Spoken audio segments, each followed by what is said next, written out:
নমস্কার, আমি দিগন্ত আর আপনারা দেখছেন আমার চ্যানেল স্পিক উইথ দিগন্ত। আজকে যে কবিতাটি নিয়ে চলে এসেছি সেটি হচ্ছে কবি সুকুমার রায়ের লেখা কবিতা ঠিকানা। আরে আরে জগমোহন, এসো এসো এসো, বলতে পারো কোথায় থাকে আদ্যানাথের মেশো? আদ্যানাথের নাম শোনোনি? খগেনকে তো চেনো, শ্যাম বাগচি খগেনেরই মামা শ্বশুর, চেনো। শ্যামের জামাই কেষ্টমোহন, তার যে বাড়িওয়ালা কি যেন নাম ভুলে গেছি, তারই মামার শালা, তারই পিসের খুঁড়তুতো ভাই আদ্যানাথের মেশো। লক্ষ্মী দাদা, ঠিকানা তার একটু জেনে এসো। ঠিকানা চাও? বলছি, শোনো। আমরাতলার মোড়ে 3 মুখী 3 রাস্তা গেছে, তারই একটা ধরে চলবে সিধে নাক বরাবর, ডান দিকে চোখ রেখে।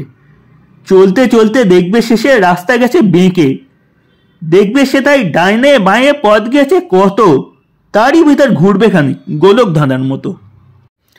তারপরেতে হঠাৎ বেঁকে ডাইনে মোচড় মেরে ফিরবে আবার বাঁয়ের দিকে 3টে গলি ছেড়ে, তবেই আবার পড়বে এসে আমরাতলার মোড়ে।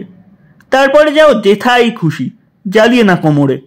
এই ছিল আজকের কবিতা। কবিতাটাকে ভালো লাগলে লাইক করবেন এবং চ্যানেলটিকে সাবস্ক্রাইব করে আমাদের সঙ্গে থাকবেন। দেখা হচ্ছে পরবর্তী অন্য কোনো কবিতায়, ততক্ষণ বাই বাই।